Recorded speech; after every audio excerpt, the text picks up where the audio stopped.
வெள்ளை குதிரை திரைப்பட இசை வெளியீட்டு விழாவுக்கு வருகை தந்துள்ள ஊடகவியலாளர்கள், பத்திரிகையாளர்கள் மற்றும் அனைத்து நண்பர்களுக்கும், மேடையில் உள்ள நண்பர்களுக்கும் என்னுடைய முதல் வணக்கத்தை தெரிவித்துக் கொள்கின்றேன். இந்த வெள்ளை குதிரை திரைப்பட இசை வெளியீட்டுக்கு வந்து ஹர்ஷா எனக்கு கூப்பிடும்போது, ஹரீஷ் கூப்பிடும்போது நான் முதல்ல ஒரு கண்டிஷன் சொன்னேன். சார் வந்து டைரக்டர் மெம்பராக இருந்தால் தான் நான் வர முடியும். அது சாரி ஹர்ஷா, இங்கே வந்த பிறகு வந்து தெரியுது வந்து நீங்கள் ரொம்ப சிரமமான இருந்தது இந்த படத்தை பண்ணியிருப்பீங்கன்னு. இருந்தாலும் வந்து இப்போது தனஞ்சயன் சொல்லும்போது சொன்னார் பார்த்தீங்களா, அதாவது வந்து இன்றைக்கி வந்து டிஜிட்டல் சினிமா வந்த பிறகு திரைப்படம் எது, அதுபோல் திரைப்படம் மாதிரி தெரிகிற திரைப்படங்கள் எதுங்கிற ஒரு வித்தியாசம் இல்லாமல் போயிட்டதால மொத்த திரைப்படத்துக்கு உண்டான மரியாதை போயிட்டுதுங்கிறத அது வந்து ஒரு, அதாவது திரைப்படம் வெற்றி படம் தோல்வி படம் என்பது வேற. ஆனால் திரைப்படமாகவே இல்லாமல் பல படங்கள் வர்றதால வந்து எங்களுக்கு அது ஒரு அவமானமாக இருக்குது. அப்போ அது குறைஞ்சபட்சம் அதில் உறுப்பினர்கள் இருந்தால் அந்த திரைப்படம் ஒரு நல்ல படமாக வரும். அது வெற்றியாகுது தோல்வியாகுது அது வேறு விஷயம். ஆனால் திரைப்படமாக இருக்கும் அப்படிங்கிற ஒரு அடிப்படையில் தான் உறுப்பினர்கள் இருந்தால் தான் நாங்கள் அந்த நிகழ்ச்சியில் கலந்துக்கிறதும் வந்து நாங்கள் ஒரு இயக்குனர் சங்கத்தில் ஒரு தீர்மானமாக எடுத்திருக்கோம். அந்த அடிப்படையில் தான் உங்களுக்கு வந்து அது ஒரு கம்பல்ஷன் கொடுத்தோம். அதனால் அது தப்பாக எடுத்துக்காதீங்க. இங்கே வந்த பிறகு வந்து இன்னொரு விஷயம் தெரிஞ்சுதான் நான் வந்தே இருக்க மாட்டேன். நீங்கள் இவ்வளோ பர்ஃபெக்ஷன் இருப்பீங்கன்னா நான் வந்தே இருக்க மாட்டேன். ஏன்னா வீட்டில் எனக்கு டார்ச்சர்னா என் பொண்டாட்டி இதே மாதிரி ஒரு டார்ச்சர் எனக்கு. அந்த வீட்டில் பெட் இருந்தால் பெட்டு மேலே பில்லோ எங்கே இருக்கணும், டவல் எங்கே இருக்கணும், குளிச்சுட்டு வந்தால் டவல் அந்த இது மேலே போடக்கூடாது, எப்படி அந்த ஷேர் மேலே போடக்கூடாது, அது பின்னாடி கொடியில் போடணும். இது வந்து ஒய்ஃப் ஊருக்கு போனோடனே முதல்ல எல்லாத்தையும் கலைச்சி போட்டுட்டு முதல்ல நான் சொன்னேன். அவ்வளோ மனவியாதியாக வந்துடும். வந்து ஒரு டார்ச்சராக இருக்கும். அது என்னென்னா சுத்தங்கிறது ஓகே, ஆனால் கால் உள்ளே வரும்போது செருப்பு வெளியே விட்டுட்டு உள்ளே வாங்கினீங்கன்னா பரவாயில்ல, செருப்பு உள்ளே வந்துவிட்டு பாத்ரூமில் காலை கழிட்டு வாங்கினீங்கன்னா எவ்வளோ டார்ச்சராக இருக்கும். ஒய்ஃப் எங்கே இருக்காங்க, எப்படி நீங்கள் வந்து அதை அக்செப்ட் பண்ணிட்டீங்களா எப்படி?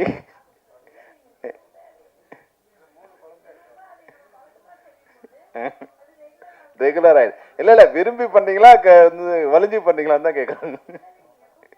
Very good. ஏன்னா நான் விரும்பி பண்றது இல்லை வந்து. ஏன்னா இன்னும் நான் 30 வருஷம் ஆனா கூட அது என்னன்னா வீடு வந்து வீடா இருக்கணும் இல்லையா, நான் கொஞ்ச நேரம் ஒரு சுதந்திரமா இருக்கணும் இல்லையா, அதுக்கப்புறமா எடுத்து வச்சுக்கலாம். வந்த உடனே குளிச்ச உடனே எடுத்து அங்கே வைக்கணும், புக்கு எடுத்தா புக்கு அழகா வைக்கணும், அந்த போட்டோ எடுத்தா வைக்கணும்.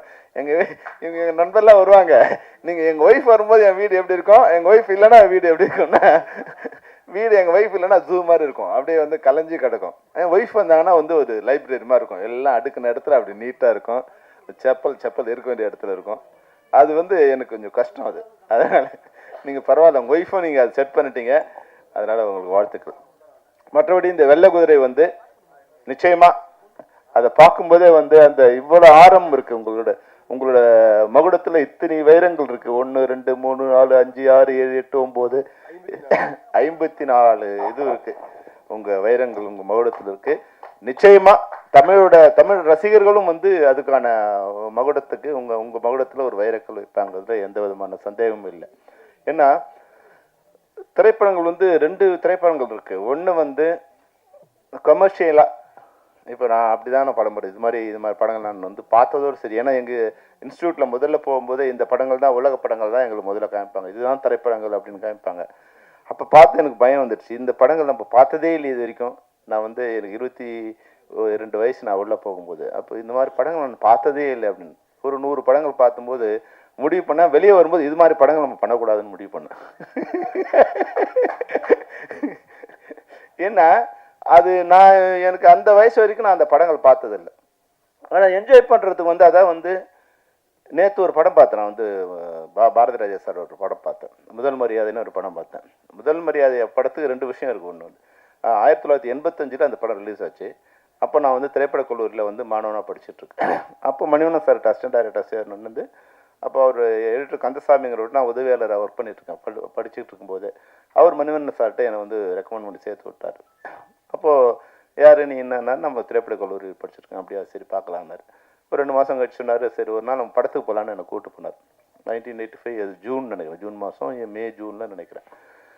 அப்போ கூப்பிட்டு போகும்போது பார்த்தா முதல் மரியாதை திரைப்படம் பார்த்துட்டு நான் வந்து வடபழனியில் இறங்கணும். அங்கேருந்து நான் வந்து எங்கள் வீட்டுக்கு போகிறது வடபழனியில் இறங்கணும்.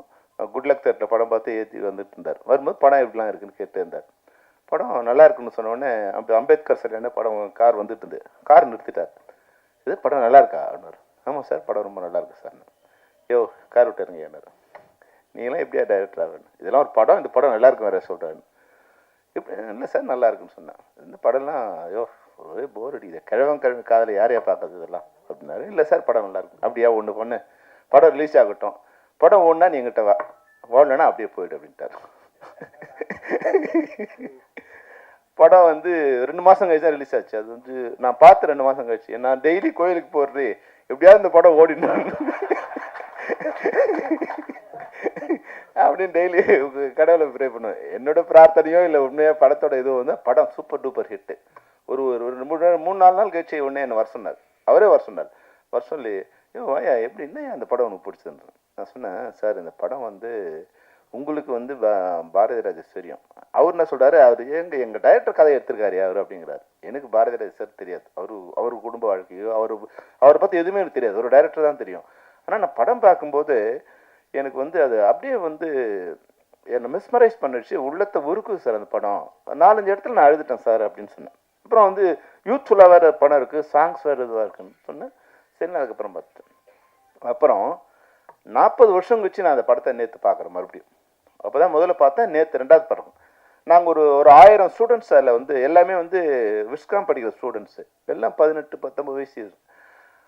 நான் எப்படி ரசித்தனோ அதே மாதிரி நேற்று பசங்க ரசிக்கிறாங்க. அந்த பூங்காத்துன்னு படம் ஆரம்பித்த உடனே ஒரே விசில் விசில் விசில். நான் பார்த்தேன் என்னடா பசங்களாம் மாறிட்டாங்க, இப்போ சினிமா வேறு சினிமாவாக இருக்குங்கிறாங்களேன்னா நான் ரசித்த அதே இடத்துல பசங்களோட கரகோஷம் அப்படி இருக்குது. அப்போ வந்து திரைப்படங்கள் வந்து நம்ம நினைக்கிற மாதிரி வந்து இங்கே வந்து வேற ஒரு கலர் இருக்குது. இது படம் எப்படி ஆச்சு, பேன் இண்டியா அது மாதிரி ஆச்சு, இது மாதிரி ஆச்சு, அது மாதிரி எதுவுமே இல்லை. எமோஷ்னலுங்கிறது வந்து அன்னைக்கும் அப்படியே தான் இருந்தது, இன்றைக்கும் அப்படியே தான் இருக்குது. அப்போது இந்த திரைப்படத்தை பார்க்கும் நேற்று நான் டைரக்டராக அந்த படத்தை பார்க்குறேன். ஏன் என்ன படம் பிடிச்சிருக்கு, எப்படி இந்த படம் இன்வால்வ் ஆச்சு சார். அந்த படத்தில் வந்து அதுக்கப்புறம் வந்து அந்த படத்தை சம்மந்தப்பட்ட எல்லாரும் எனக்கு நெருங்கிய நண்பர்கள். பாரதி ராஜா சார் என்னோட ரொம்ப நெருங்கிய நண்பர், ஆர் செல்வராஜ் மிக மிக நெருங்கிய நண்பர். அப்புறம் சிவா சாரோட ஒரு படம் அசிஸ்டன்ட் டைரக்டராக ஒர்க் பண்ணேன். அப்புறம் பழக்கமாக போகும்போது அவர் பார்த்துருப்பேன். அவர் சும்மா சொன்னார் ஒரு தடவை, என்ன உங்கள் டைரக்டரு நடிக்க சொல்லவே இல்லையா, நடன்னு சொல்லிகிட்டே இருப்பான் அவன் வந்து அப்படின்னாரு. அப்போ நேற்று பார்க்கும்போது அவரோட சலிப்பில் வந்து ஒன்று பார்த்தேன். அதில் சிவாஜி சார் 60% நடந்துகிட்டே இருக்காருங்க. வேகமாக நடக்கிறார், மெதுவாக நடக்கிறார், சோகமாக நடக்கிறார், சந்தோஷமாக நடக்கிறார், லெஃப்டில் திரும்புறாரு, ரைட்டில் திரும்புறாரு. அவர் சொன்னது ஒரு உண்மை இருந்தது. என்னன்னா எதுக்கு திரும்ப சொல்கிறானே எனக்கு தெரியாது. இல்லை சார் சார் இங்கே பாருங்க, இங்கே பாருங்க அண்ணன், இங்கே பாருங்க, நீங்கள் என்ன பண்ணணும், டே எதுக்குடா திரும்பணும், இல்லை நீங்கள் பாருங்கண்ணே, இங்கே பாருங்கண்ணே, எதுக்குப்பா நடக்கணும், இல்லை கொஞ்சம் வேகமாக நடங்க, வேகமாக நடங்க. அப்புறம் வந்து உடனே அண்ணனை கூப்பிடு சார், அண்ணன் வாங்க வாங்க இங்கே நடங்க, சன்செட் சன்செட். எதுக்குடா நடக்கணும், யாரை பார்க்கணும், அம்மாவை பார்க்குறேன்னா, பொண்டாட்டியை பார்க்குறேன்னா, அப்பாட்டியை பார்க்குறேன்னா, எதுவுமே சொல்ல மாட்டாயா. ஆனால் படத்தை பார்க்கும்போது அது நேற்று நான் வந்து ஒரு அனலிஸ்டாக ஒரு டைரக்டராக படம் பார்க்குறேன். அதில் ஒரு கதையுமே இல்லைங்க. ஆனால் கதை ஃபுல்லாக வந்து இயக்குனரோட மண்டையில் தான் இருந்திருக்கு. அப்போது அதை வந்து ஒரு சிற்பம் மாதிரி அழகாக செதுக்கிருக்காரு. அதாவது வந்து பாரதிராஜா சாருக்கு மட்டும் இல்லை, சாரி சிவாஜி கணேசன் சார் மட்டும் இல்லை, அது ராதாவில் இருந்து நடித்த யாருக்குமே நீங்கள் பார்த்தீங்கன்னா காம்பினேஷன் சீன்ஸே இல்லை. அது ஒரு நான் அதுக்கப்புறம் அந்த இடத்த போய் பார்க்குறேன், அது மாதிரி ஒரு வில்லேஜே இல்லைங்க. நம்ம கற்பனையில் அவர் உருவாக்கிற ஒரு வில்லேஜே அங்கே இல்லை. ஒரு மரம் செடி 2-3 கூடுங்க, அந்த ஒரு ரோடு இருக்கு பாருங்க, அதுதான் அங்கே இருக்கு. அப்போ ஒரு கலைஞனுங்கிறவன் வந்து எவ்வளோ பிரம்மாண்டமான படத்தை உருவாக்கியிருக்காருன்னா 100 கோடி ரூபாய் கொடுத்தா கூட அந்த படத்தை இன்னைக்கு யாராலும் எடுக்க முடியாது. அவ்வளோ பிரம்மாண்டமான படத்தை அவர் உருவாக்கி. அப்போ ஒரு கலைஞன் தான் இங்கே வந்து மிகப்பெரியது. அந்த தன்மை வந்து இன்னைக்கு நான் சன்ராஜ் உங்ககிட்ட பார்க்கும்போது இருந்தது. நிச்சயமா அந்த தைரியம், என் படம் நல்லா இருந்தால் எழுதுங்க, யார்கிட்டையும் அவர் கெஞ்சலை, என் படம் நல்லா இருந்தால் நல்லா இருக்குன்னு எழுதுங்க, நல்லா இல்லை நல்லா இல்லை எழுதுங்க. அப்போ அந்த கான்ஃபிடென்ஸ் வந்து நிச்சயமா இயக்குனருக்கு உண்டான ஒரு கான்ஃபிடென்ஸ் உங்களுக்கு இருக்குது. அது நீங்கள் எங்கேருந்து வந்தீங்களோ அதுலேருந்து கொடுத்து நிற்கலாம். ஆனாலும் அந்த தைரியத்தையும் அந்த உண்மையும் உங்கள்கிட்ட பாராட்டுறேன். அதுபோல் ஹர்ஷா கூட வந்து இப்போ கதை எங்கே வந்து ஒன்றாலும் எடுக்கலாம். நிச்சயமாக எனக்கு ஒரு தயாரிப்பாளர் வந்து புலன் விசாரணை படம் பண்ணும்போது எனக்கு என்ன கொடுத்த கண்டிஷன் என்னென்னா, Vijayakanth sir only night call sheet தான், அதில் வந்து 30 நாள் தான் நைட் கால் ஷீட், அதில் படம் பண்ண முடியும்னாரு. நான் சொன்னேன் 3 நாள் தான் கொடுப்பீங்கனாலும் நான் படம் பண்ணுவேன். ஏன்னா இப்படியா நம்ம உள்ளே வந்துடணும் இல்லையா. ஆனால் 100 நாள் தான் ஷூட் பண்ணுங்கிறது வேறு விஷயம். அப்போ உள்ளே வந்துடணும் இல்லையா. அப்போ எல்லா கண்டிஷனுக்கும் ஓகே தான். அவங்க கொடுக்குற கண்டிஷன் நம்ம வந்துட்ட பிறகு அப்புறம் நம்ம கண்டிஷனை அவனுக்கு வந்து செட் பண்ணிக்க வேண்டியதுதான். அதுதான் வந்து டைரக்டரோட வெற்றி. அப்போ அவர்தான் எனக்கு அது மாதிரி கண்டிஷன் கொடுத்தாரு. ஆனால் உங்களுக்கு வந்து உங்கள் டைரக்டர் வந்து நீங்கள் என்ன கண்டிஷன் கொடுத்தீங்களோ அதுக்குள்ளே இருக்குது. நானும் வந்து கேப்டன் பிரபு வந்து மலைவாழ் மக்கள் பார்க்கும்போது அது வந்து வேற ஒரு உலகம். அந்த உலகத்தில் கள்ளம், கபடு, சூது எதுவுமே இல்லை. எந்த கதவுக்கும் வாசல் இல்லை. வாசல் இருந்தாலும் அந்த கதவுக்கு தாழ்பால் இல்லை, பூட்டு இல்லை. அந்த அந்த மனங்களுக்கும் வந்து பூட்டு இல்லை, வாய்க்கும் பூட்டு இல்லை. அவங்க என்ன நினைக்கிறாங்களோ அதை பேசுறாங்க. அப்போ உண்மையா இருக்காங்க, யாருக்கும் பயம் இல்லை.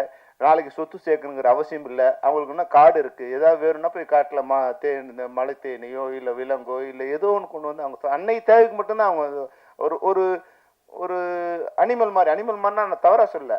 பசிச்சா சாப்பிடும் அனிமல், பசிக்கலைன்னா பக்கத்துல வந்து புலி பக்கத்துல மான் போனா கூட புலி திரும்பி பார்க்காது, அது மட்டும் அது வேலையை பார்த்துட்டு இருக்கும். அது மாதிரி அந்த மக்கள் எப்படி இருக்காங்கன்னா அவங்களுக்கு பசிக்கு இன்னைக்கு பசிச்சா இன்னைக்கு தேவைக்கு மட்டும் கொண்டு வந்துருக்காங்க. அவங்க வீட்டில் வந்து குடவுன் இல்லை, அடுக்கி வைக்கிற பானை இல்லை, எதுவுமே இல்லை. அப்போ அது மாதிரியான சுத்தமான ஒரு இதுவாக இருக்காங்க. அந்த மலைவாழ் மக்களுக்கு தங்களுக்கு ரோடு வேணும், கீழே இருக்கிறவங்களோட பழக்கம் வேணும், எதுவுமே கூட அவங்களுக்கு பெருசாக தெரியல. ஆனால் இன்னைக்கு வந்து உலகம் வளர்ந்துட்ட பிறகு மருத்துவ வசதி, கல்வி வசதி இன்னும் அதே போல் இருக்கக்கூடாதுன்ற பல இடங்களில் வந்து நிச்சயமாக நான் வந்து கேப்டன் பிரபாகரனுக்காக வந்து இந்தியாவில் உள்ள, குறிப்பாக தென்னிந்தியாவில் உள்ள அனைத்து மலைப்பிரதேசங்களும் நான் பயணம் பண்ணியிருக்கேன். காரில் பண்ணியிருக்கேன், ஜீப்பில் பண்ணியிருக்கேன், நடந்து பண்ணியிருக்கேன். தமிழ்நாட்டில் வந்து ஒரு 60% பகுதிகளுக்கு வந்து சாலை வசதிகள் இருந்திருக்கு, நிச்சயமாக இருக்குது. மற்றதெல்லாம் வந்து நீங்கள் ஒரு 10% 20% தான் இருக்குது. சில மாநிலத்தில் வந்து 0% தான் இருக்குது. அந்த எந்த விதமானவங்களும் நடந்து தான் போகிட்டு. குறைஞ்சபட்சம் நம்மளுக்கு வந்து 60% அப்போவே இருந்தது. இப்போ நீங்கள் உங்களுடைய 123 கிராமங்களுக்கு இந்த சாலை வசதி இல்லை தமிழ்நாட்டில். இல்லை இல்லை, ஆனால் மொத்தம் வந்து இங்கே 6000 கிராமங்கள் அது மாதிரி இருக்குது. அப்போ நீங்கள் உங்கள் பர்சன்டேஜ் பார்த்தீங்கன்னா வந்து ஒரு 2% தான் சாலை வசதி இல்லாமல் இருக்குது. ஏன்னா மொத்தமாக வந்து இது போல் இருக்கிற கிராமம்னா ஒரு 10 கிராமத்தில் ஒரு 10லேருந்து 50 வீடு தான் இருக்கும். அதிகபட்சமாக 50 வீடு இருக்கும், குறைஞ்சபட்சமாக 10 வீடு இருக்கும். அப்புறம் அங்கங்கே போகிற போக்கில் ஒரு குடிசையாக இருக்கும். இது போல் வந்து 6000 மலை கிராமங்கள் வந்து தமிழ்நாட்டில் இருக்குது. அதில் இவர் கணக்கு சரியானு எனக்கு தெரியாது. அப்போ 123 கிராமங்களுக்கு தான் இது போல் சாலை வசதி இல்லைன்னா தமிழ்நாடு குறைஞ்சபட்சம் வந்து 6000ல் வந்து 1%னா கூட வந்து 60 ஆச்சு. உங்கள் 2% தான் இது மாதிரி சாலை வசதி இல்லாமல் இருக்குது. அது வந்து மிகப்பெரிய, இன்னைக்கு அது வந்து மிகப்பெரிய விஷயம். உங்கள் எண்ணம், உங்கள் வெள்ளை குதிரை வந்து ஒரு கிராமத்துக்கு சாலை வசதி போட்டு கொடுத்துருக்கு. இந்த படத்தை பார்த்து பண்ணாங்களோ இல்லை வந்து உங்களோட எண்ணம் வந்து அவங்களுக்கு போய் சேர்ந்துடுச்சோ, அந்த வகையில் வந்து உங்கள் எண்ணத்துக்கு வாழ்த்துக்கள். இந்த திரைப்படம் வந்து உண்மையில வந்து ஒரு சிறந்த திரைப்படமாகும். மக்களிடம் சிறந்த திரைப்படம் என்பதால் தான் 54 விருதுகளை வந்து 54 உலகத்தில் இருக்க அனைத்து கண்டங்களையும், அதாவது வந்து இந்தியா, ஆசியா மட்டும் இல்லாமல் அமெரிக்கா, ஐரோப்பா போன்ற அனைத்து கண்டங்களையும் அனைத்து நாடுகள்லையும் வந்து உங்கள் படம் வந்து வெற்றி கொடி நாட்டிற்கு. வெள்ளை குதிரை வந்து ஒரு ட்ரீம். அது நம்ம கனவுல வந்து குதிரை வரும்போது, ஒரு வெள்ளை குதிரை வரும்போது வெள்ளை குதிரை பின்னாடி வந்து அதுக்கு சொர்க்கலோகத்திலேருந்து திறங்கி வர மாதிரியான ஒரு ட்ரீம் தான் வெள்ளை குதிரையோட ஒரு ரெப்ரசன்டேஷன். அது தமிழ் சினிமாவிலையும் வந்து அந்த குதிரை வந்து இறங்கி இருக்கு. ஒரு சிறந்த சினிமாவை தமிழ் சினிமாவுக்கு கொடுக்க நினைக்கிற உங்கள் அனைவருக்கும் என்னுடைய வாழ்த்துக்களை தெரிவிச்சிருக்கேன். All the best. Star Abirami, Saran, hero, வேற இவங்க எல்லாருக்கும். அதுபோல் இன்னொருத்தர் முக்கியம் மறந்துட்டேன். அதாவது வந்து 100 ஆண்டு பாரம்பரியம் கொண்ட இசையமைப்பாளர், அவருக்கு வந்து என்னுடைய வாழ்த்துக்கள். உங்கள் தாத்தாலேருந்து நீங்கள் இதில் இருக்கீங்கிற போது ஒரு வகையில் வந்து நீங்கள் தான் பாராட்டப்பட வேண்டிய நீங்கள் தான் இசை நாயகனாகவும் இந்த இதில் நீங்கள் இருந்திருக்கீங்க. உங்கள் இசையை நான் கேட்க முடியாமல் போயிடுச்சு, எனக்கு கொஞ்சம் லேட் ஆகிடுச்சு. ஆனாலும் வந்து நீங்கள் அந்த எங்கள் தாத்தா அது போல் இருந்தார், எங்கள் அப்பா வறுமையில் இருந்தாங்க. அந்த குடும்பத்தை பாரம்பரியத்தை வந்து மறந்துடாமல் கொஞ்சம் நம்மளுடைய இருட்டை வந்து வெளிச்சம் போட்டு காமிக்க விரும்ப மாட்டாங்க பல பேர். எங்கள் தாத்தா வந்து பிர்லாவாக இருந்தால் தான் சொல்லிப்பாங்க, டாட்டாவாக இருந்தால் சொல்லிப்பாங்க. ஆனால் எங்கள் அப்பா வறுமையில் இருந்தாங்க கூட வந்து மேடையில் வந்து கூச்சம் இல்லாமல் சொல்லி நீங்கள் வந்து அடுத்த வித்தா நீங்கள் வந்திருக்கீங்க. நிச்சயமாக 100 ஆண்டு பேக்ரவுண்டை நீங்கள் இன்னொரு 100 ஆண்டு உங்களுடைய வெற்றி பயணம் வைக்க வேண்டும் என்று கூறிய வாழ்த்தை பெறுவீர்கள். நன்றி, வணக்கம்.